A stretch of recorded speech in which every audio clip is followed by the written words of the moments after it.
اعوذ باللہ من الشیطان الرجیم بسم اللہ الرحمن الرحیم الحمد للہ رب العالمین والصلاة والسلام علی سید الانبیاء والمرسلین حبیب الہ العالمین ابی القاسم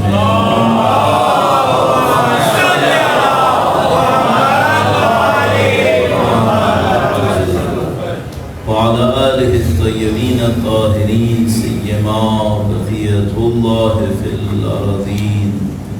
قال الله تعالى في كتابه الكريم بسم الله الرحمن الرحيم ونريد أن نمن على الذين استضعفوا في الأرض ونجعلهم أئمة ونجعلهم الوارثين. ایک بار پھر درود بھیجے گا محمد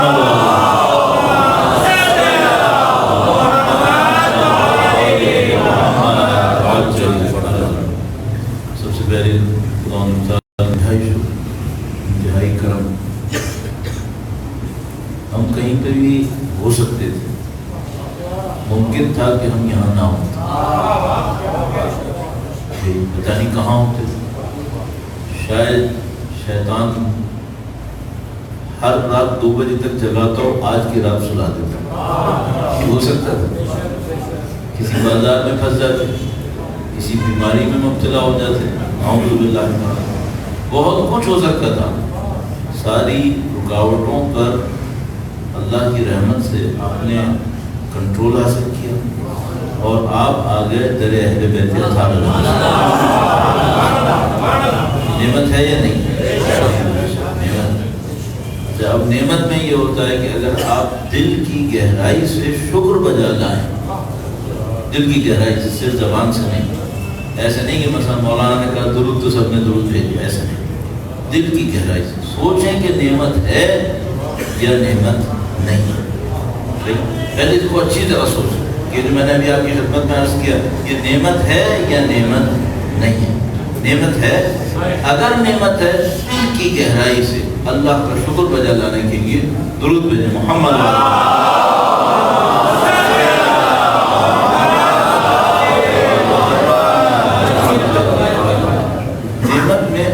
کا قانون ہے، آپ سب کو معلوم ہے، بچپن سے سنتے آ رہے ہیں. ان شکرتم لازیدنکم ولئن کفرتم ان عذابی لشدید. اگر شکر بجا لاؤ گے نعمت میں اضافہ کریں. یقیناً یقیناً یقیناً. اردو زبان میں کسی بات کی تاکید کرنے میں کافی لمٹس ہیں، کافی محدودیت ہے. مثلا اگر آپ نے ایک آدمی سے کہنا ہے کہ میں یہ کروں گا، تو آپ نے اگر کہہ دیا پاکستان میں انشاءاللہ کروں گا، تو وہ کہہ گا 80% امکان ہے کہ اب یہ نہیں کرے گا. پاکستان میں ایسا ہو گیا ہے انشاءاللہ کے ساتھ. تو مثلا کبھی ایسا بھی ہوتا ہے، کوئی مجھ سے کہتا ہے مولانا آپ تشریف لائیں گے؟ میں کہتا ہوں ہاں انشاءاللہ. کہتے ہیں مولانا آئیں گے یا نہیں آئیں گے؟ آپ کو مانو انشاءاللہ ہی تو کہا، یہ تو نہیں کہا کہ نہیں آؤں گا. لیکن ہمارے یہاں ایسا ہو جاتا ہے. تو آپ کو شکر بجا لائیں تو کیا ہوتا ہے؟ نعمت کا ایک قانون ہے. اردو میں تاکید کم ہے، عربی میں تاکید بہت ہے. ان شکرتم لازیدنکم. یہاں پہ جو عربی استعمال ہوئی ہے قرآن کریم کے اندر، اس میں اگر اردو میں اس کو ترجمہ کروں تو 3 مرتبہ مجھے کہنا پڑے گا یقینا. 3 انسٹرومنٹ، 3 طریقے استعمال ہوئے ہیں اس ایک لفظ کے اندر، لازیدنکم. 3 راستے استعمال ہوئے ہیں یہاں یہ بتانے کے لیے کہ بات تاکید کی ہے. تو اگر اردو میں ترجمہ کروں تو یوں کہوں گا، اگر تم شکر بجا لائے تو میں یقیناً یقیناً یقیناً. آپ نے ترجمہ کیا سنا ہے؟ نعمت میں اضافہ کروں. صحیح. اس میں یہاں یہ نہیں لکھا. عربی کا جملہ ہے، ہم سب کو ہم نے سنا قرآن کریم کی آیت کریمہ ہے. لازیدنکم میں نہیں لکھا نعمت میں اضافہ کروں گا، یہ نہیں لکھا. لازیدنکم میں کیا لکھا ہے؟ اگر تم شکر بجا لائے میں یقیناً تم میں اضافہ کروں گا. نہیں لکھا نعمت میں اضافہ. اچھا بھائی، اب مثلا اگر میں شکر بجا لایا تو خدا میرے میں اضافہ کرے گا. میرے میں کیا اضافہ کرے گا؟ ایک دفعہ اضافہ ہوتا ہے نمبرز کا، عدد کا. مثلا آج دوپہر میں شکر بجا لایا، شام تک 2 ہو گیا، ایک ہی. اضافہ عددی نہیں ہوا ہے، نمبرز میں کوئی اضافہ نہیں ہوا ہے. اچھا میرے جسم میں اضافہ ہوا ہے، جسمانی اضافہ ہوا ہے. صبح کو جب شکر بجا لایا 540 کا تھا، ابھی شام پہ بھی 540 کا. جسمانی اضافہ ہوا ہے؟ نہیں. جسمانی اضافہ. عددی اضافہ ہوا؟ نہیں. قطعاً مالی اضافہ ہوا ہے؟ نہیں، شاید نہ ہوا. تو اضافہ کس چیز میں ہوا؟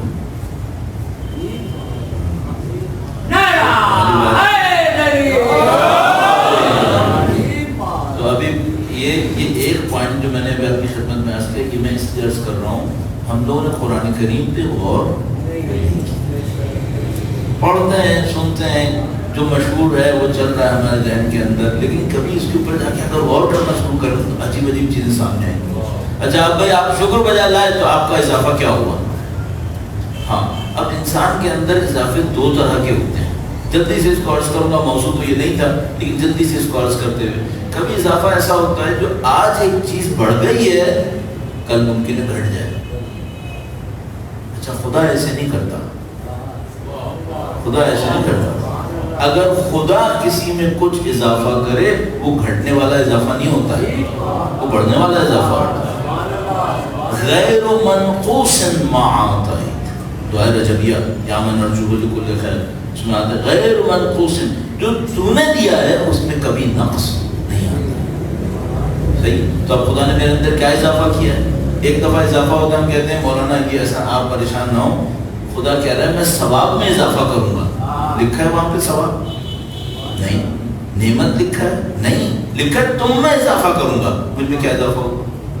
تو اس کا مطلب کیا ہے؟ اگر میں تہہ دل سے شکر بجا لایا تو خدا میری کسی ایسی صلاحیت میں اضافہ کرے گا جس سے میرا خدا سے قرب بڑھتا ہے، میری معرفت بڑھتی رہے. اس میں کبھی کمی واقع، صرف ایک وقت کمی واقع ہو سکتی ہے، وہ کیا؟ شکر کے مخالف کفران نعمت، کفران نعمت کرنا، نعوذ باللہ. تو آپ اور میں کیا کریں اپنی زندگی کے اندر؟ شکر بجانا اور تہہ دل سے بجانا. ایک دفعہ کیا ہوتا ہے، ہم لوگ کہیں بیٹھے ہوتے ہیں اور جناب علی کھانا ختم ہوا، الحمدللہ، صحیح ہے. یہ جو شکر تھا یہ تہہ دل سے تھا، یہ رسم کا تھا، یہ رسم کا تھا. اس میں وہ اضافہ ہوگا؟ خدا جب ہم سے کہتا ہے نا کوئی کام کرو تو پھر وہ خدا ہم سے ظاہر بھی نہیں کہتا، ہم سے کہتا ہے تم اپنے وجود کے ساتھ وہ کام کرو. جب وہ کہتا ہے اقامہ نماز کرو تو اقامہ نماز صرف کھڑے ہو کے جھکنا اور لیٹنا نہیں ہوتا ہے. جاتے رہیں گے اس میں ایک نشانی ہوگی، آپ کی معرفت بڑھتی رہے گی، آپ کی معرفت بڑھتی رہے گی. خدا کے معاملات کو سمجھنا، اس دنیا کی کائنات کے نظام کو سمجھنا آپ کے لیے آسان سے آسان تک ہوتا چلا جائے گا. تو ہم اللہ کی دی ہوئی اس نعمت کا کہ اس نے ہمیں 27 رجب میں در اہل بیت اطہار علیہ السلام پہ لا کے کھڑا کیا، ان کے فرش پہ بیٹھنا نصیب کیا، ان کی ذکر کی سعادت دی. شکر بجا لاتے ہیں خدا کا. درود بھیجیں محمد والے.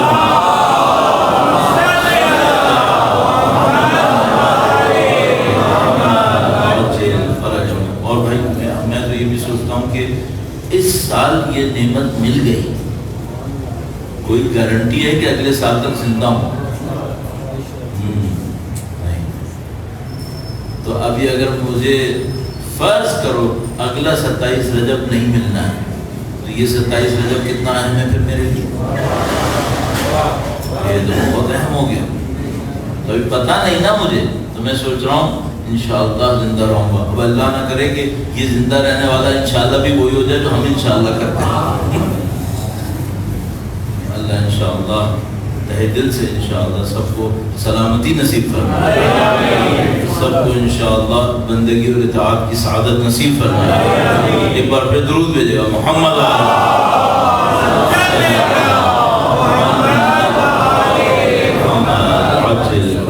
پہلا سوال، اور یہ سوال آج کے موضوع کا حصہ نہیں ہے لیکن میں پیش کر رہا ہوں، اور وہ یہ ہے کہ بھئی یہ جو ہمیں بلایا گیا ہے آج کی شب یہاں پڑھنے کے لیے، یہ شب معراج کے لیے بلایا گیا ہے یا بعثت کی شب کے لیے؟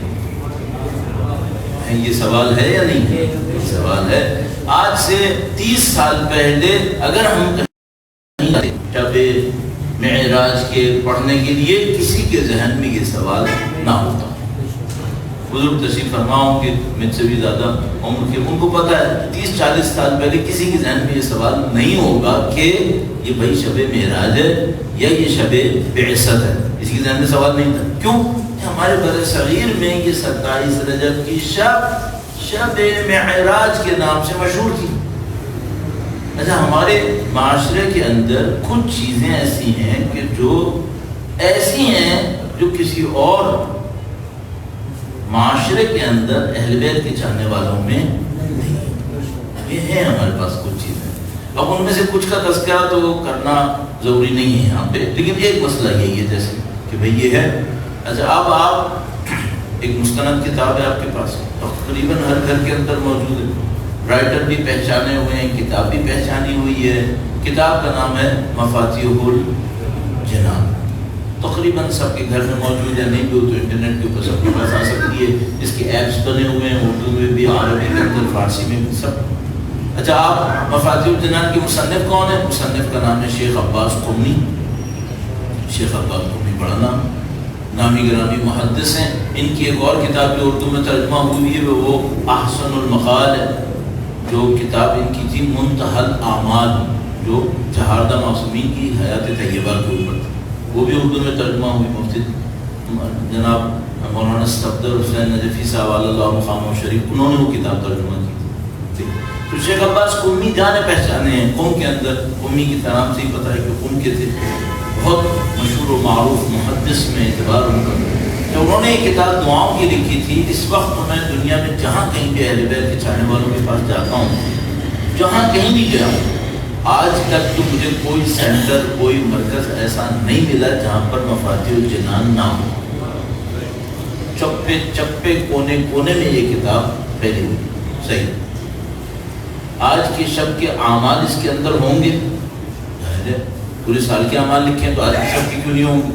اچھا، آپ آج کے شب کے اعمال اٹھائیں، پورا پڑھ لیجئے چیپٹر، اور ایک جملہ نکالنے شب معراج کا، ایک جملہ نہیں۔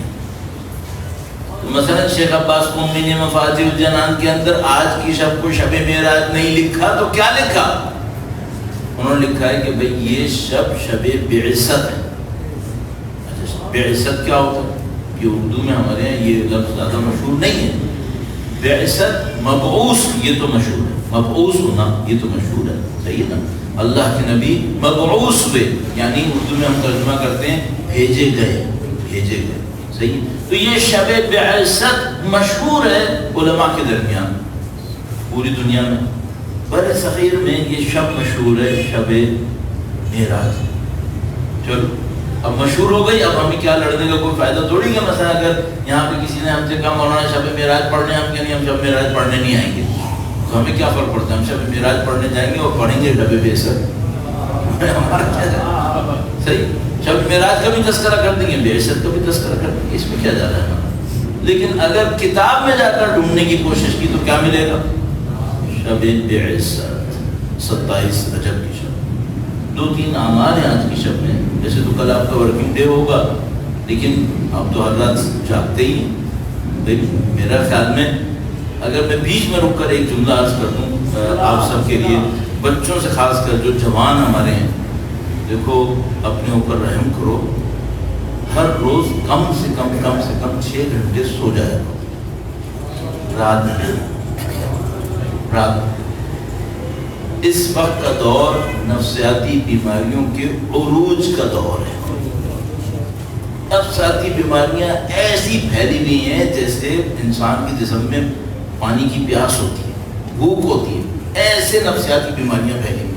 اور اگر مجھ سے کوئی پوچھے بھائی نفسیاتی بیماریوں کی جڑ کہاں پر ہے، تو میں یقین مانے بالکل اطمینان سکون سے، ایجوکیشن سے میرا تعلق ہے، 25-30 سال سے میں ایجوکیشن سے کہیں نہ کہیں وابستہ ہوں، پڑھاتا بھی رہا ہوں اور مختلف اداروں کے اندر مینجمنٹ کی سارے کام کیے، تو میں آپ کی خدمت کر رہا ہوں۔ اس کی ایک جڑ اس میں ہے کہ ہم سو نہیں پا رہے، ہمارے بچے سو نہیں پاتے.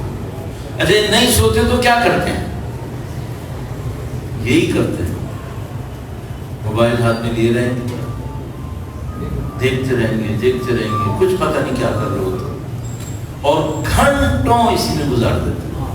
اچھا ان سے کوئی پوچھے 2 گھنٹے موبائل تم نے دیکھ لیا، کیا رزلٹ ملا؟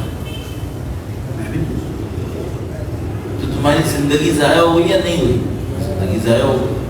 اور زندگی کا کون سا وقت ضائع کیا؟ رات کا وقت ضائع کیا جو خدا نے خود قرآن کریم میں لکھا ہے کہ یہ ہم نے آرام کے لیے بنایا تھا.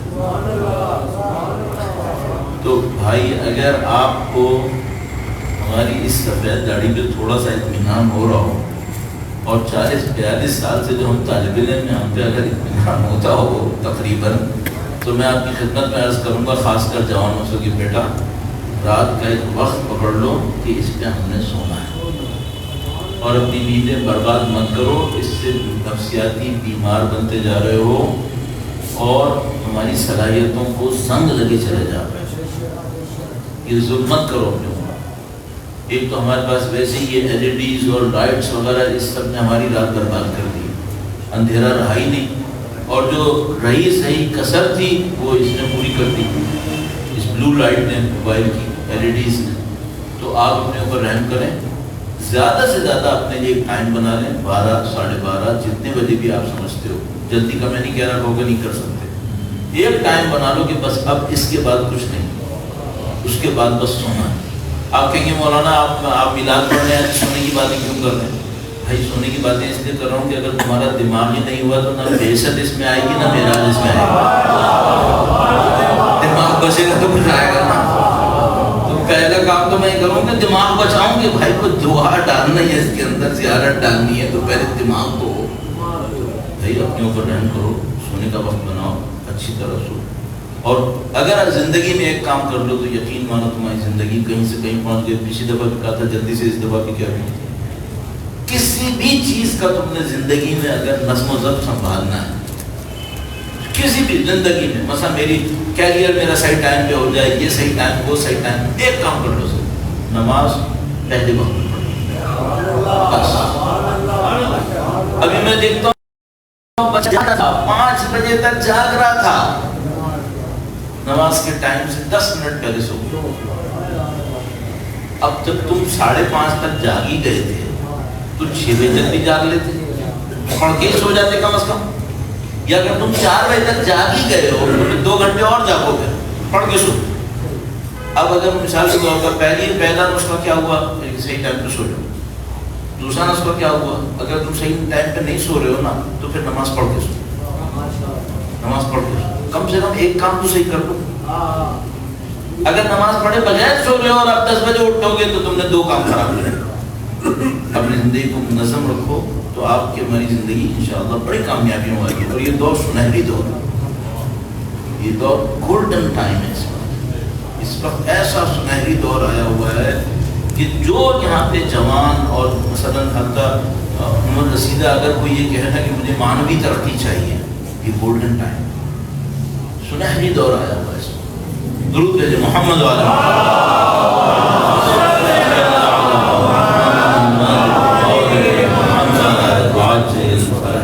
اچھا شب بعثت اگر ہے، شب بعثت کیا ہے؟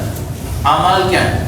اعمال میں ایک عمل تھا غسل، دوسرا عمل تھا کہ آپ ایک نماز پڑھیں 2 رکعت کر کے 12 رکعت، تیسرا زیارت ہے مولا امیر المومنین. درود بھیجے محمد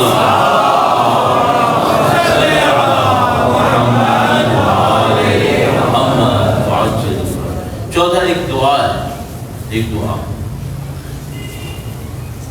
جب شب بعثت پہ زیارت مولا کی کیوں ہے؟ بھائی شب بعثت تھی تو زیارت کس کی ہونی چاہیے تھی؟ رسول خدا کی ہونی چاہیے.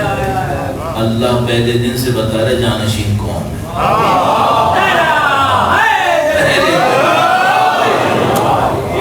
پہلے دن سے خدا بتا رہے کہ تم نے نبی کا نام سیکھنا اس کے ساتھ ہے کہ جانشین ہو. بہت اہم شب ہے، بہت اہم بات ہے. آج آپ زیارت ضرور پڑھیں اور زیارت میں کئی زیارتیں آپ پڑھ سکتے ہیں. ایک زیارت رجبیہ نام کر کے ہے، وہ پڑھ سکتے ہیں. ایک زیارت امین اللہ ہے، وہ زیارت پڑھ سکتے ہیں. مولا کی ایک اور زیارت بھی ہے آج کی شب کے لیے، مفاتیح الجنان کے اندر ہی زیارتیں لکھی ہوئی ہیں، وہ سب پڑھ سکتے ہیں. جو دعا ہے یہ دعا بہت اہم ہے، اس کو ضرور پڑھیے. اور حتی الامکان کوشش کریں کہیں ترجمے والی مل جائے. ایک ہمارے پاس مفاتیح الجنان ترجمے والی بھی ہے، اردو ترجمے والی. تو اگر اردو ترجمے والی مل جائے تو وہ دیکھ لیجیے، کیونکہ وہ بہت اہم دعا ہے اور اس کے اندر بہت سارے مفاہیم ہیں جس کا تعلق ہماری زندگی میں راستے کو طے کرنے سے، وہ ہمارے لیے اہم ہوگا. اب شب بعثت میں اللہ سے مانگیں کیا؟ ہاں اعمال تو کر لیں گے، چلو بھائی مثلا زیارت پڑھ لی، دعا بھی پڑھ لی، دعا کے اندر بھی لکھا ہوا ہے کہ کیا مانگنا ہے. لیکن فرض کرنے سب کچھ کرنے کے بعد میں اللہ کے سامنے ہاتھ پھیلا کے بیٹھا ہوں، اب خدا سے مجھے کچھ مانگنا ہے. تو چونکہ میلاد ہے یعنی خوشی کی شب ہے، تو مجھے ایک واقعہ یاد آتا ہے علامہ نقن صاحب کا. یہ لوگوں نے دوسرے علماء سے بھی منسوخ کیا ہے، اور ممکن ہے کہ علامہ نقن صاحب کا نام کسی اور کا ہو، لیکن میں نے اس کو منسوباً علامہ نقن صاحب سے سنا ہے. تو عرض کرتا ہوں علامہ نقن صاحب اور مولانا علی نقی نقوی معروف بے نقن صاحب یہاں پڑھ چکے ہیں، میرے خیال میں یہاں تشریف لا کے پڑھ چکے ہیں نقن صاحب. اعلیٰ اللہ مقام شریف بر صغیر کے چند بڑے علماء جن کی خدمات بہت زیادہ ہیں، بہت زیادہ. مثلا مولانا ذیشان حیدر جوادی صاحب، مولانا صفدر حسین نجفی صاحب، اسی طریقے سے مفتی جعفر حسین صاحب اعلیٰ اللہ مقام، ان میں سے مولانا علی نقی نقوی معروف نقن صاحب. ان تمام کی ارواح کی بلندی کے لیے درود بھیجیں. محمد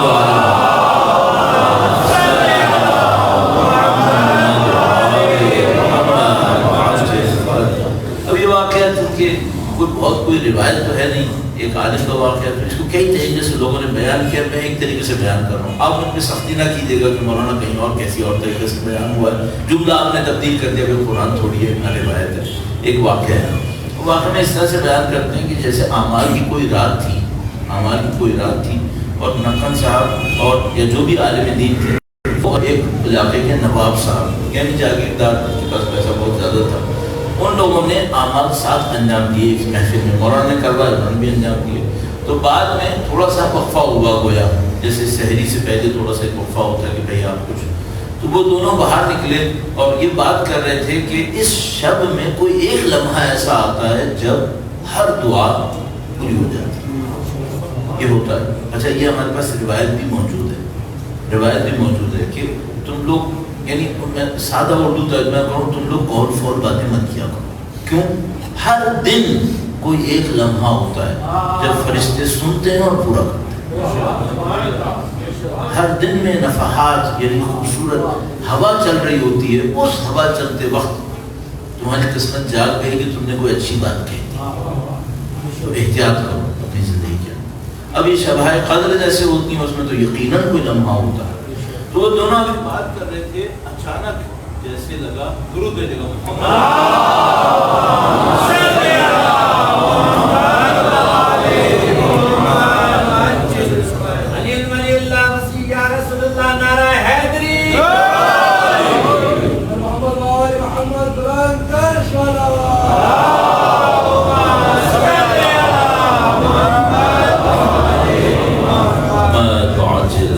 ایک بار پھر درود بھیجے گا محمد.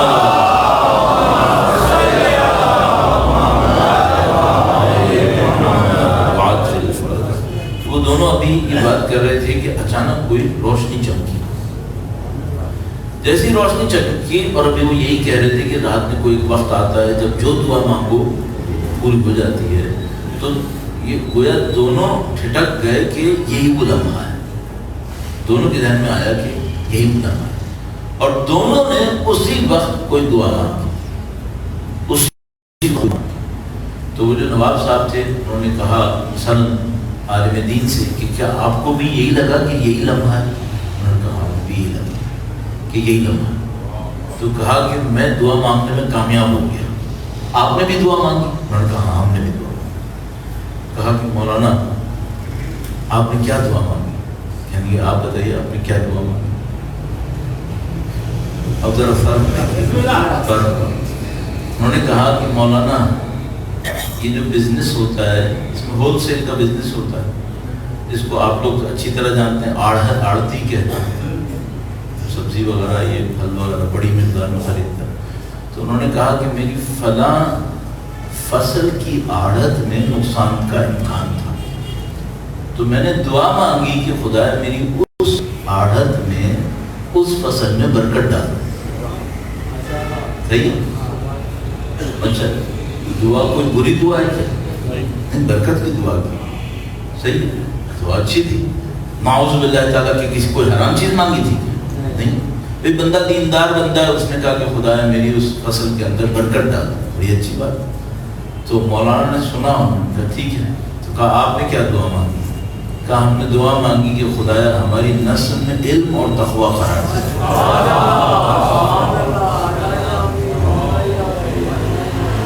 آپ نے دیکھا آپ مانگ کیا رہے ہو، ذرا جو مانگ رہے ہو وہ قابل قدر مانگو۔ صحیح، آپ نے ایک سال کی ایک فصل میں ایک برکت مانگ لی، مل بھی جائے گی، کب تک چلے گی؟ چلو آپ یہ کہو کہ مولانا اللہ کی دی ہوئی برکت ہے وہ 50 سال چلے گی، 50 سال بعد ختم ہو جائے گی نا۔ جو ختم ہو گئی اس کو مانگ بھی لیا تو کیا فائدہ؟ مانگا بھی وہ مانگا جو ختم ہو گئی، وہ مانگو جس نے ختم ہونا ہی نہیں، وہ مانگو۔ تو آپ اور میں کیا مانگے اپنے لیے؟ شب مبعث ہے، شب بے عزت ہے، ہمیں اپنے خدا سے مانگنا کیا مانگے؟ چلے میں آپ کی اور اس کو آسان کر دوں تاکہ پورا ایک قانون سا بن جائے۔ بہت سارے لوگ زیارتوں پہ جاتے ہیں، کبھی کوئی پہلی دفعہ جا رہا ہوتا ہے، کوئی کئی دفعہ جا چکا ہوتا ہے، مثلا کوئی ہم سے حتیٰ یہاں تک بھی کہتا ہے کہ مولانا میں اس دفعہ تو جا رہا ہوں، مجھے پتہ نہیں کیوں لگ رہا ہے جیسے میری آخری دفعہ۔ صحیح، کیا دعا مانگوں؟ تو اب مثال کے طور پر میں بھی سوچ رہا ہوں کہ انشاءاللہ اگلے مہینے خدا مجھے نصیب کر دے تو میں کربلا کی زیارت کا شرف حاصل کروں، کیا دعا مانگوں؟ صحیح، ایک دعا کی خدمت میں عرض کرتا ہوں، درود بھیجے گا محمد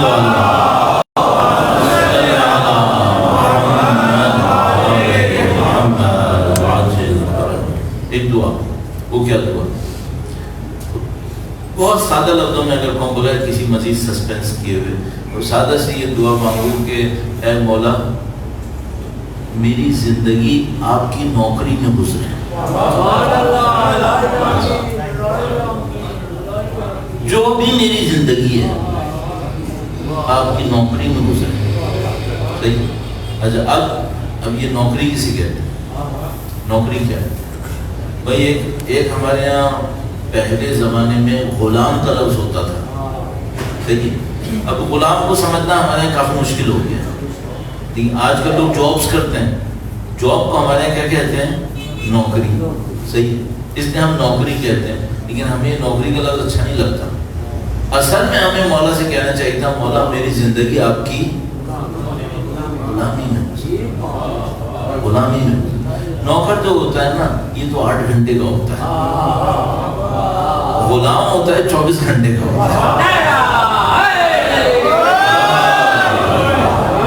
اب میں چاہتا ہوں مولا میری زندگی آپ کی غلامی میں۔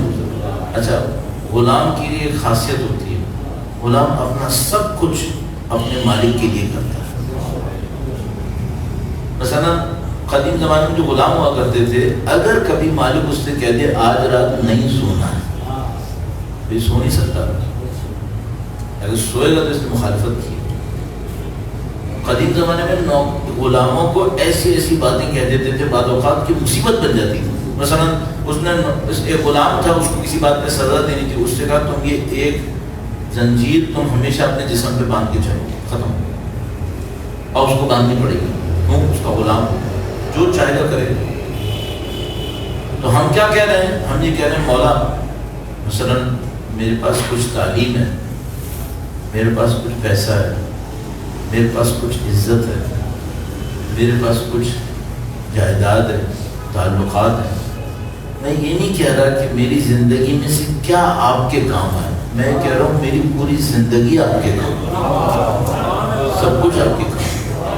تو مثلا میری تعلیم کس کے کام آئے؟ ابھی دیکھو ہم لوگ کیا کریں، ہم اپنے بچوں کو تعلیم دیتے ہیں تاکہ وہ کما کے رہیں،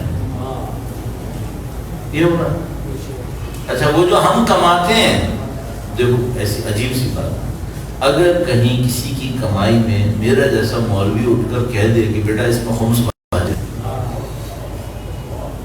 سمجھ لو آدھے پھیپڑے تو اس کے وہیں ختم ہو گئے، پیسے نکالنے کی بات۔ یہ تمہاری جان کس کی تھی؟ جان کس کی تھی؟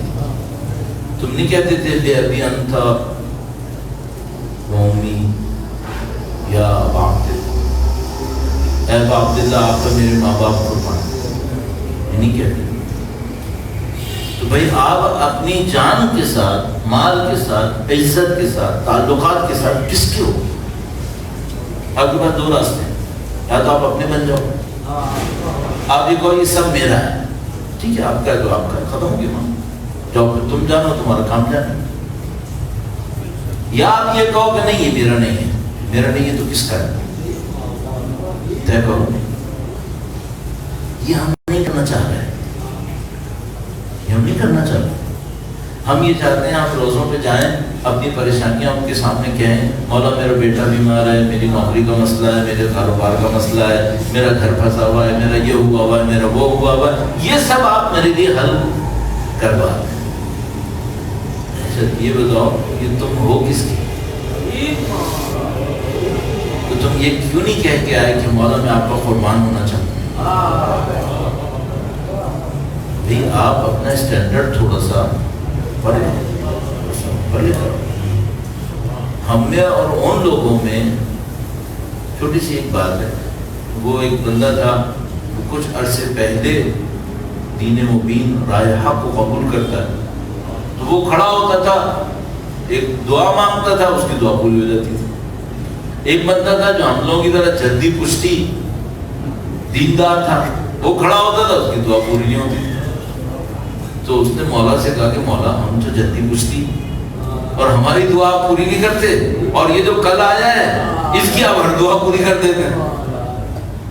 تو اس کو جواب کسی نے دیا کہ یہ مولا یہ کہہ رہے ہیں کہ یہ تو نیا ہے، اس کا پتہ نہیں کب واپس جائے، تم تو یہیں کے ہو، تم تو کہیں نہیں جا رہے بھائی، تم یہ بتاؤ بھائی تم آج آ جا رہے ہو یہاں پر، جدی پشتی یہیں بیٹھے ہو، جدی پشتی بیٹھنے کے بعد ترقی کیا کی؟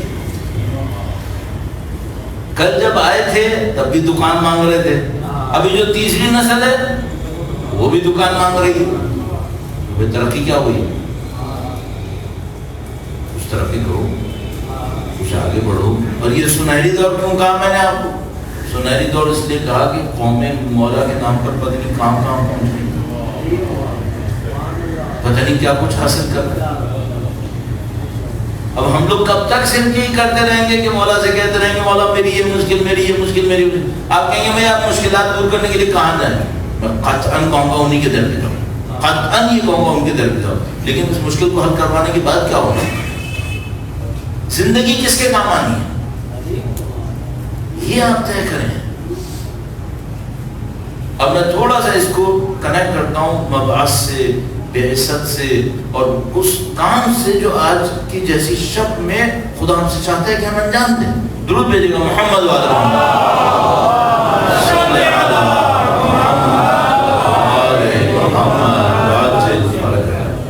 یہ جو شبیں ہوتی ہیں یہ خدا متعال نے ہم لوگ ذہن میں کچھ اس طرح سے آنے لگتا ہے، جیسے بہت معذرت چاہتا ہوں میلاد ہے تو چل جائے گا، لیکن ہم لوگ کے ذہن میں ایسا ہوتا ہے جیسے ایک کیلکولیٹر ہے، ٹھیک ہے، تو مثال کے طور پر اگر شب بدھ کی شب ہے تو کیلکولیٹر میں ایک حمد کا ثواب 10 ہے، لیکن اگر جمعے کی شب ہے تو ایک حمد کا ثواب 40 ہو گیا، اور اگر بعثت کی شب ہے تو ایک حمد کا ثواب 80 ہو گیا، ٹھیک ہے، بات تو صحیح ہے کہ ایسا ہو گیا، لیکن سوال یہ کہ یہ جو ثواب زیادہ دیا جا رہا ہے آپ سے کیا چاہا جا رہا ہے؟ آپ سے کیا چاہتے ہیں؟ آپ سے ایک بات چاہتے ہیں، آپ سے یہ چاہتے ہیں کہ آپ یہ سوچیں جو اللہ کے نبی اعلان کر رہے ہیں دین مبین کا، اس کا مقصد کیا ہے؟ دین سے آج کی شب بعثت ہے، دین کا اعلان ہوا ہے، یہ جو دین کا اعلان ہوا ہے اس کا مقصد کیا ہے؟ ہونا کیا ہے؟ ما خلقت الجن والانس الا ليعبدون، ہم نے جن و انس کو بس اس لیے خلق کیا کہ وہ ہماری تھوڑا سا تبدیل کریں، تھوڑا سا ہم نے جن و انس کو بس اس لیے خلق کیا کہ ہماری بندگی کریں، بندگی کریں۔ کیوں؟ ایک دفعہ ہم کہتے ہیں عبادت کریں تو میں معذرت کے ساتھ عرض کروں گا عبادت تو پارٹ ٹائم جاب ہے، پارٹ ٹائم جاب۔ کیوں؟ صبح کو کھڑے ہو فجر کی نماز پڑھ لی، کتنی دیر پڑھ لو گے؟ 10 منٹ پڑھ لو گے۔ دعائیں فلاں فلاں سب لگا لو، آدھا گھنٹہ پڑھ لو گے، اس کے بعد عبادت ختم ہو گئی، بس گھوم رہے ہیں پھر رہے ہیں۔ اس کے بعد دوپہر کا وقت آ گیا، پھر چلو نماز پڑھ لی، آدھا گھنٹے پھر اور پڑھ لی، پھر مغرب عشاء کا وقت آ گیا، آدھا پونا گھنٹے پھر پڑھ لی۔ یہ پورے 24 گھنٹے میں ہوئی مشکل سے 2 گھنٹہ 1.5 گھنٹہ۔ یہ فل ٹائم جاب ہے نہیں، لیکن عبادت اس معنی میں پارٹ ٹائم ہے، اور خدا ہم سے کیا چاہتا ہے؟ بندگی، غلامی۔ یہ فل ٹائم ہے، یہ فل ٹائم۔ اچھا اب آپ شب بعثت میں اپنے آپ سے ایک سوال پوچھتے ہیں، خدا تو نے دین کیوں بھیجا تھا؟ انسانوں کو رہنمائی کرنے دینے کی، کیا رہنمائی دینی تھی؟ دیکھو اگر دین کی رہنمائی پہ نہیں چلے نا تو تم دیکھو دنیا میں ہوگا کیا۔ آج آپ تھوڑا سا دنیا میں حساب کیجئے، جو لوگ دین کی رہنمائی میں نہیں چلے کیا ہوا ان کے ساتھ۔ میں حتی مسلمانوں کو بھی شامل کروں، کیا مسلمان سارے دین کی رہنمائی میں چل رہے ہیں؟ کیا نہیں چل رہے ہیں۔ اینڈ کیا ہوتا ہے؟ اینڈ یہ ہوتا ہے نفس پرست بنتے ہیں، اینڈ یہ ہوتا ہے کہ اپنی کچھ خواہشات کے لیے بہت سارے لوگوں کو قتل کرتے ہیں، اینڈ یہ ہوتا ہے کہ انسانوں کو غلام بناتے ہیں۔ آپ پورے شہر حیدرآباد کو دیکھ لو، پاکستان کو دیکھ لو، ایشیا کو دیکھ لو، دنیا کو دیکھ لو، کیا ہو رہا ہے یہاں؟ کچھ فیصد 4%، 5% وہ اپنی پوری خواہشات کو حاصل کرنے کے لیے باقی 95-96% لوگوں کو جانوروں کی طرح غلام بنائے، وہ غلامی پھنسے۔ ابھی تو ہم لوگ وہ غلام بنیں گے اس دنیا کے حساب میں، ابھی جو ہم لوگ اس چھت کے نیچے بیٹھے ہیں ہم لوگ زیادہ تر وہ غلام کہلائیں گے ان کے نظام میں جن کا ہمیں پیٹ بھرنے دینا ہے، تو وہ ہم سے کہیں گے پیٹ بھر لو۔ اور بہت سارے غلام انہوں نے ایسے رکھے ہیں جن کا پیٹ نہیں بھرنے دینا ہے، پیٹ نہیں بھرنے دینا۔ 7 ارب کی آبادی میں کم از کم 1 ارب انسان ایسے ہیں جو رات کو بھوکے سوتے ہیں، کم از کم 1 ارب انسان۔ ابھی تو آپ پاکستان میں بیٹھے ہیں نا، دیکھو پاکستان میں خوبی کیا ہے، میں آپ کو وقت تھوڑا سا دے رہا ہوں، وہ یہ کہ پاکستان میں خوبی ہے نہ یہاں بہت گرمی ہوتی ہے نہ یہاں بہت سردی ہوتی ہے۔ اس کا مطلب کیا ہے؟ یہ ہم پتہ نہیں، بعض اوقات ہمارے بچے سوچتے ہوں گے کاش حیدرآباد میں برف پڑتی تو کتنا مزہ آتا۔ اچھا تمہیں نہیں پتا اس کا مطلب کیا ہے؟ اس کا مطلب کیا ہوتا ہے؟ جن علاقوں میں برف پڑتی ہے نا، اس کا مطلب یہ ہوتا ہے وہاں پہ 4-5 مہینے کوئی فصل نہیں ہوگی۔ اس کا مطلب کیا ہے؟ اس کا مطلب یہ ہے کہ اس قوم کو پیٹ بھرنے کے لیے بھی ماحول سے لڑنا پڑے گا۔ ایک وجہ جو ہم لوگوں کی قوم میں تھوڑی سی سستی آ جاتی ہے نا، وہ اس وجہ سے آتی ہے کہ ہم دانا کبھی بھی بو دیں کچھ نہ کچھ نکل ہی آئے گا، 12 مہینے کچھ نہ کچھ نکل آئے گا۔ اچھا جن علاقوں کے اندر 6 مہینے برف پڑتی ہے ان کو کیا کرنا ہوتا ہے؟ ان کو ایک دن انتظار کرنا ہوتا ہے کب یہ برف جائے گی، کب موسم گرم ہوگا، کب ہم بیج بوئیں گے، اگلی برف سے پہلے کاٹ کے اسٹور کر کے رکھنا ہے، ورنہ بھوکے مر جائیں گے، بھوکے مر جائیں گے۔ بہت محنت کرنی پڑتی ہے ان لوگوں کو۔ ہم لوگ عیاشی میں پڑیں گے، ہمیں تو پتہ ہے فصل ہو ہی جائے گی، یار کچھ نہ کچھ تو ہو ہی جائے گا، کھا ہی لیں گے۔ تو اگر خدا کی بندگی میں نہیں چلے تو کیا ہوگا؟ کچھ بہت معذرت، کچھ پیٹ بھرے جانور بنیں گے، کچھ خالی پیٹ جانور بنیں گے، کچھ پیٹ بھرے جانور بنیں گے، کچھ خالی پیٹ جانور بنیں گے۔ اللہ ہی ہم سے نہیں چاہتا، اللہ ہمیں اشرف المخلوقات انسان بنانا چاہتا ہے، انسان بنانا چاہتا ہے۔ اس انسانیت کے لیے اس نے کیا بھیجا ہے؟ دین مبین بھیجا، دین مبین بھیجا۔ یہ دین مبین کیا ہے؟ دین مبین صرف یہ نہیں ہے کہ آپ صرف چند عبادتیں کرو معاملہ ختم ہو گیا۔ دین مبین میں سب سے اہم کیا ہے؟ سب سے اہم یہ جان لو. اب میں بالکل کرش پہ لاتا ہوں. سب سے اہم کیا ہے آپ کی زندگی کے اندر؟ کیا جاننا، کیا سوچنا؟ سب سے اہم یہ سوچنا ہے کہ دنیا اصل نہیں ہے، اصل آخرت ہے. اگر آپ نے اس بات کو اپنی زندگی میں پہچان لیا، معاملہ ختم. اور یہی ہماری سب سے بڑی مشکل بنی. اس دنیا پہ مر رہے ہیں، اس دنیا کے لیے. میں ایک واقعہ بہت زیادہ عرض کرتا ہوں، یہاں پہ بھی عرض کر چکا ہوں، بہت تیزی سے عرض کروں گا اور آپ کی خدمت پہ چند گزارشات عرض کروں گا کہ انشاءاللہ آپ عمل فرمائیں گے. ایک بار پھر درود بھیجے گا محمد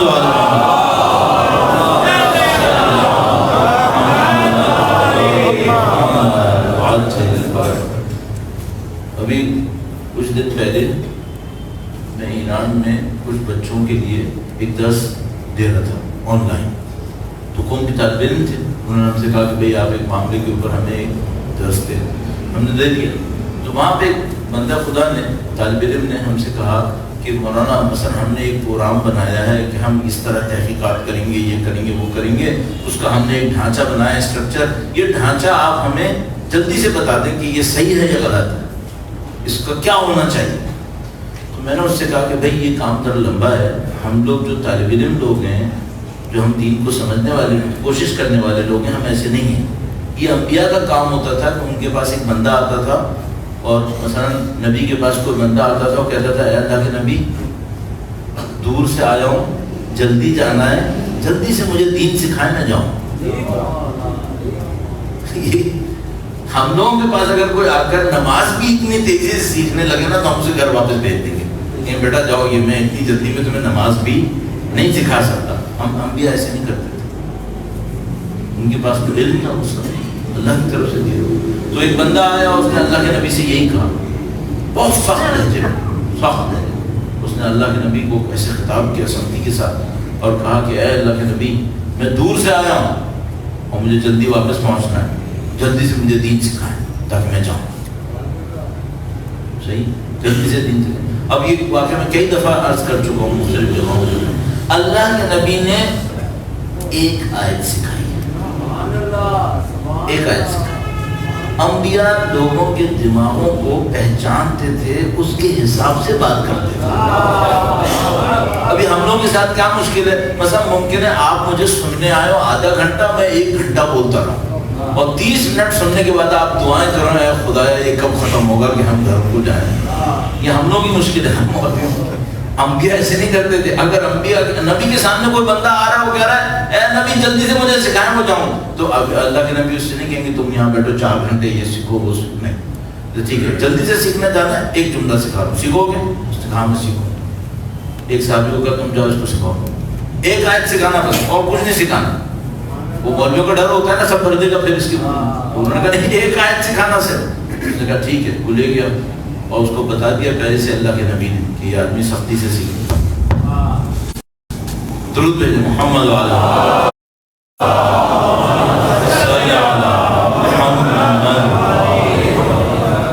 وہ لے گیا اور اس سے کہا کہ میں تم کو سکھاؤں گا. اس نے کہا کہ بولو آیے کریمہ. اس نے آیے کریمہ بولی من یعمل مثقال ذرة خیرا یرہ ومن یعمل مثقال ذرة شرا یرہ. اس نے سنا، غور کیا، غور کیا، پھر کیا مطلب دوبارہ بولو، پھر دوبارہ بولو من یعمل مثقال ذرة خیرا یرہ من یعمل مثقال ذرة شرا یرہ. پھر دوبارہ اس نے غور کیا، ایک دفعہ اور بولو. اچھا اس دوران میں روتا رہا، سوچتا رہا، روتا رہا. کہا ایک دفعہ اور بولو، ایک دفعہ اور کہا اور رویا، بہت رویا. جب تھوڑا خاموش ہوا اس نے کہا پھر سنا. کہنے لگا نہیں کافی، میں نے سیکھ لیا. اٹھ کے آئے نبی کے پاس. اب وہ صحابی بھی پریشان کہ اللہ کے نبی نے اس کو دین سکھانے کے لیے ایک آیت کی اجازت دی تھی، 2 آیت کی. اگر وہ والی آیت بھی میرے دماغ میں آ رہی تھی، اگر میں وہ بھی سکھا دیتا یہ پتہ نہیں کتنا روتا اچھا ہو جاتا اس کے لیے. اس نے نہیں سکھا. نہیں، اللہ کے نبی نے کہا تھا ایک آیت سکھا. واپس آیا اللہ کے نبی کے پاس تو اللہ کے نبی نے اس صحابی سے پوچھا آپ نے سکھا دیا اس کو؟ ہاں سے. تو اس سے پوچھا تم نے سیکھ لیا؟ اب یہ ایک آیت کی بات نہیں ہو رہی، کس کی بات ہو رہی ہے؟ دین. کہا تم نے دین سیکھ لیا؟ اس نے کہا اللہ کے نبی میں نے سیکھ لیا، میں جاؤں؟ اللہ نے کہا ہاں جاؤ بسم اللہ. تو وہ جانے لگا تو لوگ ہنسنے لگے کہ بھئی یہ عجیب آدمی تھا، آج آیا چند منٹ بیٹھا ایک آیت سیکھی اور کہہ رہا ہے میں نے دین سیکھ لیا اور جا رہا ہے. اللہ کے نبی نے فرمایا کہ یہ شخص جاہل آیا تھا اور فقیہ بن کے گیا.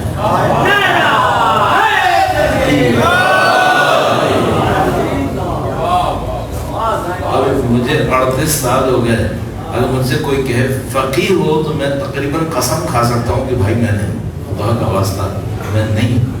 اور اللہ کے نبی نے اس کی فقاہت کی گواہی دے دی. اللہ کے نبی نے گواہی دے دی کہ یہ شخص کیا ہے؟ فقیہ ہے. تو اس نے کیا سیکھا؟ اس نے صرف ایک بات سیکھی تھی، جو بو گے وہ کاٹو، جیسی کرنی ویسی کرنی. اگر ہم یہ سیکھ لیں، ابھی حیدرآباد میں کتنے فقہا ہیں؟ اگر سیکھ جاتے، اللہ یہ تو فقہا کا ڈھیر لگ جاتا ہے. اب شب بے عزت ہے، مجھے آپ سے کیا، آپ کو کیا سکھاؤں؟ اعمال میں نے بتا دیا، شکر کرنے کا بتا دیا. اصل بات جو سکھانی ہے وہ کیا ہے؟ یہ کاش کاش کاش ہم لوگ ایک بات سمجھ جاتے. تھوڑا سا جھٹکا دینے کی خاطر کہہ رہا ہوں، اپنے اپنے حد میں نا ہم لوگ خالق ہیں. اپنی اپنی حد میں ہم لوگ خالق ہیں. اب کہیں مولانا یہ شرک ہو گیا، کوئی خالق نہیں ہے، خالق صرف خدا ہے. اب بات صحیح ہے، خالق صرف خدا ہے، تو ہم کہاں سے خالق ہو گئے؟ دیکھو میں بھی ایک بات پوچھتا ہوں، معذرت چاہتا ہوں تھوڑا سا میں آف دا روڈ بھی جاؤں. آپ اپنے ذہن میں سوچو ایک سیب، آپ سب اپنے ذہن میں سوچو سیب، ٹھیک ہے؟ اچھا وہ جو ہماری دنیا میں سیب ہوتا ہے تقریباً مثلا اس سائز میں ہوتا ہے، تو 1 کلو میں 3-4 چڑھ جاتے ہیں. اچھا آپ ایک کام کرو، آپ سوچو ایک سیب ہے جو 1 کلو کا ہے، آج تک کبھی دیکھا ہے؟ نہیں دیکھا. سوچنے میں کوئی حرج ہے؟ سوچ لو ایک سیب سوچو جو کتنا بڑا ہے، تربوز کے برابر. تربوز 5 کلو کا بھی ہوتا ہے، 10 کلو کا بھی ہوتا ہے. آپ سوچو ایک تربوز کے برابر سیب ہے. آپ نے سوچ لیا؟ ہاں سوچ لیا. ختم کر دو، جلا دو اسے. جلا دیا؟ ہاں جلا دیا. یہ جو آپ نے سوچا نا یہ آپ کی مخلوق تھی. خدا ایسے ہمیں بناتا اور بگاڑتا ہے. یہ جو خدا کی طاقت ہے نا. ابھی آپ نے کیا کیا؟ آپ نے اپنے ذہن میں ایک سیب خلق کیا، 1 سیکنڈ میں بنایا، 1 سیکنڈ میں ختم کر دیا. خدا نے تعالیٰ فرمایا کیا تم یہ سمجھتے ہو کہ تمہیں ختم کر کے دوسروں کو لانا ہمارے لیے مشکل ہے؟ کیا تم یہ سمجھ لو کہ 7 ارب ہیں، ان کو ختم کرنے میں کتنی دیر لگے گی؟ اس کو کہتے ہیں پلک جھپکنا، عربی میں کہتے ہیں طرفت عین. طرفت عین، ایک یوں. خدا ختم. 7 ارب 7 ارب گئے، ایک اور 7 ارب آ گئے. ان میں سے کوئی ان کی طرح نہیں ہے. ہو سکتا ہے؟ نہیں ہو سکتا. آپ نے ابھی کیا کیا تھا؟ ایک سیب سوچا تھا 2 پاؤ کا، پھر سوچا 1 کلو کا، دیر لگی. اچھا اس سیب نے ریزسٹ کیا کہ مجھے کیوں سوچا تھا پہلے، آپ کیوں ختم کر رہے ہو؟ کچھ کر سکا ہو؟ یہ خدا کی طاقت ہے، یہ خدا کی قدرت ہے. اب آپ کیا سوچ لو، چھوٹے موٹے خالق آپ بھی ہو، لیکن آپ اپنے دماغ میں بھی خرچ کرتے ہو، بناتے ہو، بنا کرتے ہو، جو خود بھی کرتے ہو. لیکن آپ ایک اور جگہ بھی خلق کر رہے ہیں، وہ آپ کے اختیار میں نہیں ہے. یہ جو ابھی آپ نے دماغ میں خلق کیا یہ آپ کے اختیار میں تھا. آپ نے چاہ خلق کیا، آپ نے چاہ مار دیا. آپ اور میں مسلسل نان اسٹاپ پوری زندگی کے اندر ایک اور جگہ بھی کچھ خلق کر رہے ہیں. اور وہ ہمارے کنٹرول میں نہیں ہے. یعنی کیا مطلب؟ وہاں جو خلق ہو گیا وہ ہمیشہ رہے گا. وہ کہاں ہے؟ جیسے ہی انسان یہاں مرتا ہے اچانک اس کی آنکھیں کھلتی ہیں، اس دنیا کو دیکھتا ہے جو اس نے خلق کی ہے. اس نے خلق کی. جب یہ خلق کر رہا تھا تو اس کو پتا تھا؟ نہیں، زیادہ تر کو نہیں پتا. تو کیا وہ نہیں ہے؟ یہ ہے. وہ جو اللہ کے نبی نے اس بندے کو سکھایا تھا نا، وہ یہی تھا. مَن یعمل مثقال ذرۃ خیرا یرہ. اور کیا ہے؟ یہی تھا پوائنٹ کہ تم مسلسل خلق کر رہے ہو، اور جو خلق کر رہے ہو وہ تمہارے ساتھ رہے گا. تمہارے ساتھ رہے گا. اچھا، اب آج صبح 26 رجب پورا دن گزر گیا. اب پورے دن کو سوچنا کیا کیا ہوا، کہاں سے شروع ہوا، کہاں پہ ختم ہو رہا ہے. یہ پورے دن جو آپ نے خلق کیا ہے یہ آپ کے ساتھ رہے گا. اچھا، نعوذ باللہ تعالی، بہت اللہ سے پناہ مانگتے ہوئے فرض کر لیں صبح مثال کے طور پر 11 ساڑھے 11 بجے ایک آدمی کے ساتھ نعوذ باللہ تعالی میرا کوئی جھگڑا ہو گیا، اور نعوذ باللہ تعالی میں نے اس کو نعوذ باللہ کوئی گالی دے دی. یہ جو میں نے جملہ بولا نا کہ گالی، وہ جو گالی تھی وہ ایک مخلوق بن گئی. اب یہ مخلوق میرے ساتھ ہے، صرف ایک راستہ ہے، توبہ کر لو بس. ورنہ یہ جو زندہ ہوئی ہے یہ اس دنیا میں بھی اور اس دنیا میں بھی میرے ساتھ ہی رہنی ہے. یہ جو اللہ کے نبی نے اس کو سکھایا تھا وہ یہ سکھایا ہے. اب آپ دیکھیں یہاں پہ تشریف فرما ہے اور بڑی زحمت کر کے آپ بھی آئے، میں بھی آ گیا اور چند منٹ آپ کی خدمت میں حاضر رہا. اس پورے سیشن کا پیغام کیا ہے؟ پیغام یہ ہے، من یعمل مثقال ذرۃ خیرا یرہ. وہ دیکھیے گا پورا دین کیا ہے. پورا دین یہی ہے. پورا دین یہی ہے. جو کرو گے تمہارے ساتھ ہوگا. بس اب تم اپنی زبان دیکھو، اپنی آنکھیں دیکھو، اپنی اعمال دیکھو، اپنی سوچ دیکھو. جو سوچ رہے ہیں نا یہ بھی خالقیت ہے. اس سے بھی کچھ خلق ہوتا ہے. آپ کہیں گے بھائی سوچنے سے بھی خلق ہوتا ہے. آپ کو ایک روایت سناتا ہوں. ابھی آپ جانتے ہیں یہ 2 دن پہلے شہادت کی شب تھی مولا 7ویں امام موسیٰ کاظم علیہ السلام.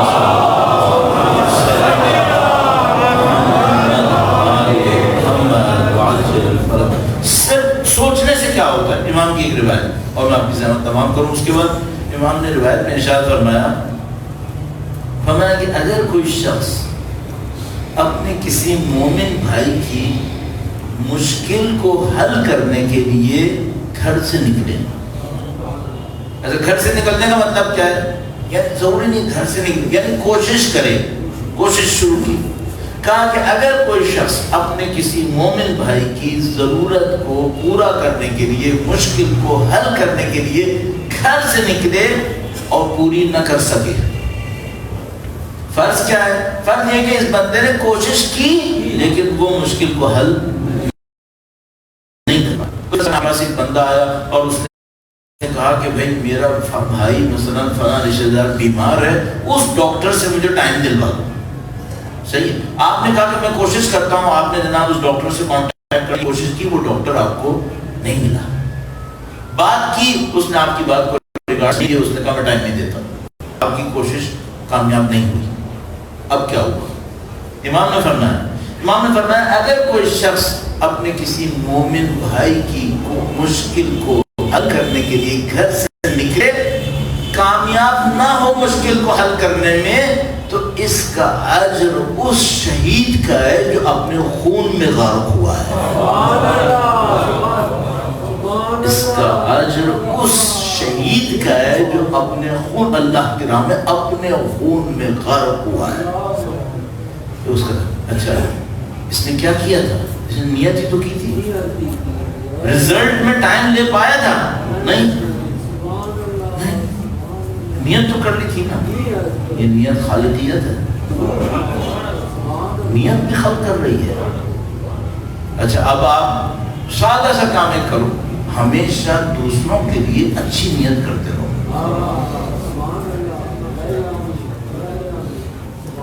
میں ایک بات پوچھوں گا آخر میں آتے ہوئے. اچھا آج حیدرآباد میں کوئی بھوکا نہیں سویا ہوگا؟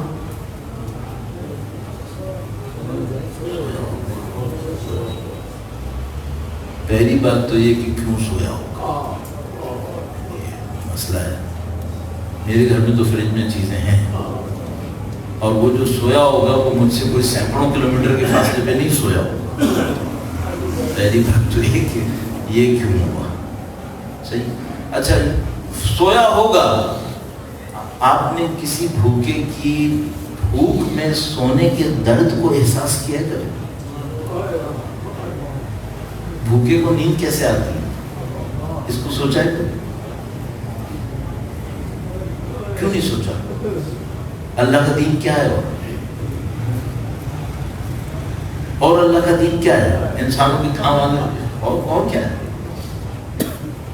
آئمہ کے بارے میں سیرت میں فخر سے کہتے ہیں کہ وہ راتوں کو نکلتے تھے، لوگوں کو گھروں تک پہنچاتے تھے. بھائی آپ کم سے کم درد تو احساس کرو. آپ اللہ سے مانگو کہ خدایا مجھے پتا ہے اس شہر کے اندر کچھ لوگ بھوکے سوئے ہوں گے، اور مجھے پتا ہے کہ میرے پاس کچھ چیزیں ایسی ہیں جو میری ضرورت سے زیادہ ہوں گی. خدا تو مجھے اس قابل بنا دے کہ میں کسی بھوکے کی بھوک کو دور کر سکوں. یہ مانگو، یہ مانگو. آپ یقین مانیں مانگنے کے دو راستے ہیں. ایک دفعہ میں کہتا ہوں خدا مجھے دولت دے، یہ بھی مانگنے کا ایک راستہ ہے. ایک دفعہ ہم کہتے نہیں یہ مجھے نہیں مانگنا. مجھے کیا مانگنا ہے؟ خدا مجھے لوگوں کی مدد کرنے کے قابل بنا دے. یہ مانگو، یہ مانگو. اے خدایا مجھے علم دے. اچھا پھر سارے عالم لوگ کامیاب ہو گئے تھے کیا؟ نہیں. تو تم کیا مانگو؟ خدایا مجھے لوگوں تک علم پہنچانے والا بنا دے. دینے والے بنو نا، دینے والے بنو. اللہ خود رزاق ہے، وہ رزاق بننے پسند کرتا ہے. صحیح. تو عزیزان محترم آپ کی زحمت تمام کروں گا. شب بعثت یا شب معراج دونوں جو روح تھی دین کی وہ میں نے آپ کی خدمت میں عرض کر دیا. آخرت کو اپنے ذہن میں رکھو، جو آپ کرو گے وہ آپ کو سہنا ہے. اچھا دیکھیے مجھے بہت بڑا ایک اپنے دل میں خوف رہتا ہے. خوف کیا رہتا ہے؟ لوگ سنتے ہیں ایک کان سے دوسرے کان سے. صحیح یہ ہوتا ہے. ابھی میں نے بہت ساری باتیں کی، اتنی باتیں کر لی، اور خدا نہ کرے نعوذ باللہ تعالیٰ اگر لوگوں کی کردار میں کوئی تبدیلی نہ آئی، ان باتوں کو کوئی فائدہ نہیں ہوگا. اگر کوئی یہ سمجھ رہا ہے نا کہ بس میں اس محفل میں آ گیا، میں نے سن لیا، بس معاملہ ختم ہو گیا. نہیں، یہاں معاملہ ختم نہیں ہوتا، یہاں سے شروع ہوتا ہے. یہاں سے شروع ہوتا ہے. کوئی یہ سوچ کے نہیں آیا کہ میں یہاں تک آ گیا ہوں، بس میں نے یہاں پہ سن لیا، بیٹھ گیا، یہ میرا ثواب ہو گیا، اب میں گھر جا رہا ہوں ثواب کا ٹوکرا لے کے. اس طرح نہیں ہوتا. عمل کرنا ہوتا. عمل کرنے کے لیے آیا. عمل کرنے کے لیے کیا ہے؟ یہ تمہاری دنیا ہے، یہ تمہاری آخرت ہے. یہ آخرت تمہاری اس دنیا سے بن رہی ہے. جو بول رہے ہو، جو دیکھ رہے ہو، جو سوچ رہے ہو، جو سن رہے ہو، یہ سب خالقیت ہے. اس سے سب سے خلق ہو رہا ہے. تو اب کل بولنے سے پہلے سوچ دینا جو بول رہے ہو اس سے کچھ خلق ہوگا. نعوذ باللہ تعالیٰ اگر خدا کہ نعوذ باللہ تعالیٰ کسی کی زبان سے جھوٹ نکلنے والا ہے، غیبت نکلنے والی ہے، کسی کے لیے طنز نکلنے والا ہے، سوچ لو اچھی طرح سے. اس سے کچھ بنے گا، وہ تمہاری جان نہیں چھوڑے گا. اور اسی طریقے سے نیکی کا کام، آپ نیکی کا کوئی کام کرو گے وہ بھی آپ کے ساتھ رہے گا، آپ کی زندگی بھر آپ کا ساتھ دے گا. اولاد کی بھلائی چاہتے ہیں مرنے کے بعد. ابھی کچھ لوگ یہاں بیٹھے ہوں گے، وہ کہیں گے مولانا ہمیں تو شادی نہیں ہوئی، آپ کہاں اولاد کی بھلائی سوچ لو. ہم تو اپنی شادی کرنا چاہتے ہیں، ہم وہ بھی کروا دے گا خدا انشاءاللہ. لیکن میری جیسی عمر میں تو لوگ کیا سوچتے ہیں، یار ہم مرنے والے ہیں، ہماری اولاد کا کیا ہوگا، وہ یہی سوچتے ہیں. تو مثال کے طور پر سب سے زیادہ تم اگر اس بات کے اوپر پریشان ہونا یہ ہوگا تو یہ کیا ہوگا، یہ ہوگا تو یہ کیا ہوگا، تو صرف ایک کام کرو، تم کوئی ایسا کام کر دو جس کے بدلے میں خدا تمہاری اولاد کو سمجھائے. خدا سے ڈیل کر دو. اٹھتے اٹھتے آپ کو میں نے بڑا تھکایا، میں آخر میں ایک واقعہ سناتا ہوں تاکہ آپ کی تھوڑی سی تھکاوٹ دور ہو جائے انشاءاللہ. اپنی تازگی کے لیے، صحت و سلامتی کے لیے، خوشیوں میں اضافے کے لیے، پاکیزہ خوشیوں میں اضافے کے لیے درود بھیجیں محمد والے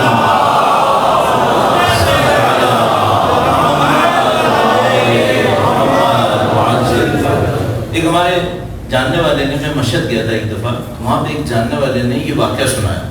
ان کو یہ واقعہ ان کے ایک استاد نے سنایا تھا، اور یہ ان کے استاد نے خود اپنی آنکھوں سے دیکھا تھا. تو زیادہ واسطے نہیں ہیں، 2 واسطے بیچ میں، دونوں قابل اعتماد. تو کہنے لگے کہ ان کے استاد بتا رہے ہیں کہ ان کو پتہ چلا کہ کوئی بندہ پہاڑیوں کے درمیان کہیں رہتا ہے اور اس کے پاس کوئی 400-500 بھیڑ بکریاں ہیں، اور یہ بندہ 400-500 بھیڑ بکریوں کا ریوڑ چراتا ہے، پہاڑیوں میں رہتا ہے، اکیلا سارے کام کرتا ہے، سوتا بھی ہے، جاگتا بھی ہے، جانوروں کو نہ باندھتا ہے نہ کسی ایک جگہ کے اوپر محدود کرتا ہے. یعنی اس نے کوئی جگہ نہیں بنائی ہوئی تھی کہ مثلا باؤنڈری وال کے اندر ہے، یہاں پہ جانور کھلے میں، رسیاں بھی نہیں باندھتا. اور کتنے بندے ہیں؟ تو اس نے کہا یہ کیسے ہو سکتا ہے؟ بھئی اگر آپ میں سے کسی نے کبھی کسی جانور کے ساتھ وقت گزارا ہو، اور خاص کر بھیڑ بکریوں کے ساتھ، تو 30-35 پر بھی آپ ایک آدمی کافی نہیں ہوگا. اور بھائی سوال ہے کہ سو گیا نہیں سو گیا؟ سو گے تو پھر وہ تم سے پوچھ کے ہی لیں گی کیا؟ وہ تو بھاگ جائیں گی. تو انہوں نے کہا مجھے اس آدمی سے ملنا چاہیے. تو کہنے لگے میں اس سے ملنے گیا، اور اس سے پہلے تو یہ پوچھا کہ بھائی یہ جو مشہور ہے کہ تمہارے پاس اتنی بھیڑ بکریاں ہیں، یہ بات صحیح ہے؟ اس نے کہا دیکھ لو، یہ ساری ہیں، دیکھ لو ہیں یا نہیں ہیں. کام ہے تو سے. اور کتنے لوگ ہیں تمہارے ساتھ؟ کہنے لگا کوئی نہیں، میں اکیلا ہوں. کہنے لگا سوتے ہو یا نہیں سوتے ہو؟ میں سوتا ہوں، انسان ہوں آخر. کہنے لگا سوتے ہو تو ان کو کون سنبھالتا ہے پھر؟ ان کو کون سنبھالتا ہے؟ اب میں آپ کو ذرا موڈ میں لانا. اس نے کہا کہ میں جب سونے لگتا ہوں نا، ہم نے کوئی ایسا کام کرنا ہے کہ جس میں ہماری اگلی نسلیں خدا سنبھالیں. کہنے لگا جب میں سونے لگتا ہوں تو میں خدا سے ایک معاہدہ کرتا ہوں. خدا سے کہتا ہوں خدایا تو نے مجھے کچھ وسائل دیے ہیں زندگی کے، میں نے ان کو تیری راہ میں خرچ کرنا ہے، ٹھیک ہے؟ اب میرے اندر ان کو سنبھالنے کی طاقت نہیں، اب تو خود جان اور تیرا مال جان.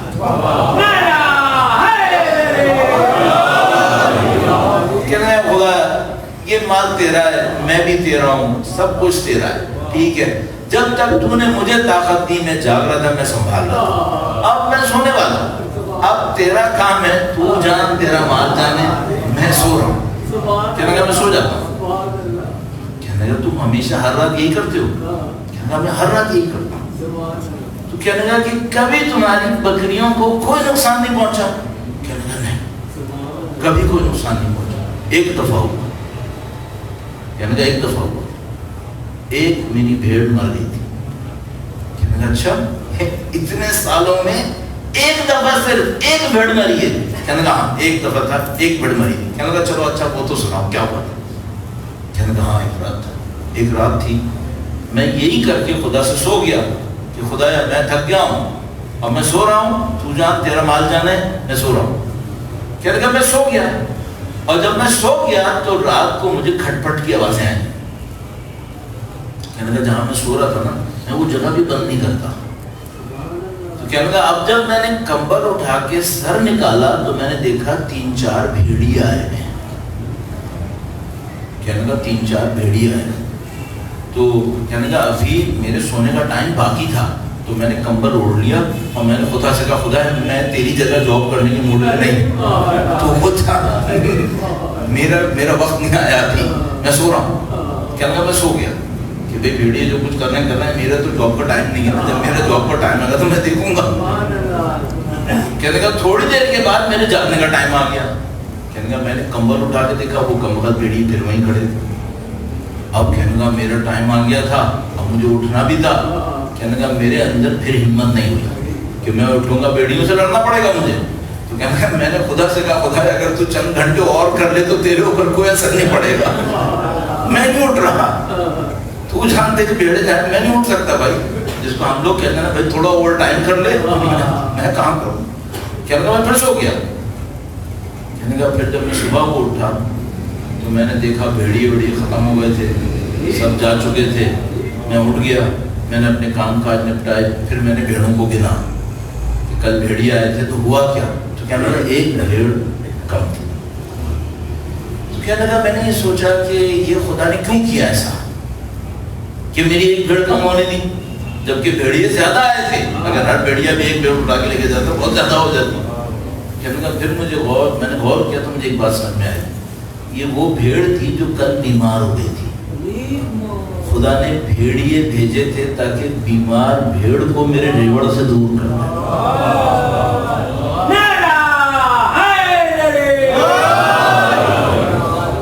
اگر ہم واقعاً اس بات کے معتقد ہو جائے نا کہ ہم کچھ نہیں ہیں، جو ہے خدا ہے، تو ہمارے مال کی حفاظت بھی خدا ایسے ہی کرے گا. اللہ سے دعا کرتے ہیں. یہ بعض جگہوں کے اوپر جب دعا کرنے لگتے ہیں نا 10 مرتبہ اللہ کو پکارتے ہیں، 10 مرتبہ یا اللہ کہتے. میں کچھ عرصے پہلے ایک جگہ پہ گیا تھا، وہاں بہت سارا مشکلات میں مبتلا لوگ بیٹھے تھے. تو مجھے احساس ہوا کہ ان کے دلوں میں کچھ خواہش ہے اللہ سے کیا.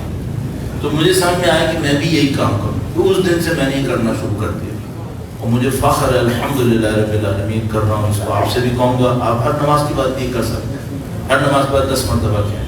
تو میں آپ سے یا اللہ کہوں گا، آپ بھی 10 مرتبہ یا اللہ کہیں.